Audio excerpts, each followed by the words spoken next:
আলহামদুলিল্লাহ আলহামদুলিল্লাহ আলহামদুলিল্লাহ।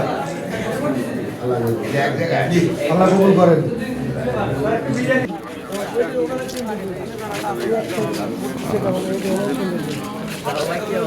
বর্তমানে বাংলাদেশের যে অবস্থা, এই অবস্থায় দেশের বৃহত্তর স্বার্থে এবং দেশের উন্নয়নের স্বার্থে একটা অবাধ ও সুষ্ঠু গ্রহণযোগ্য নির্বাচন অত্যন্ত দরকার। এই নির্বাচনে আমার দল আমাকে মনোনয়ন দিয়েছেন। আমারও বয়সের একটা ব্যাপার আছে, তো সেজন্য আমি ভাবলাম যে ঠিক আছে, দল যখন আমাকে মনোনয়ন দিয়েছেন নির্বাচনটা করি।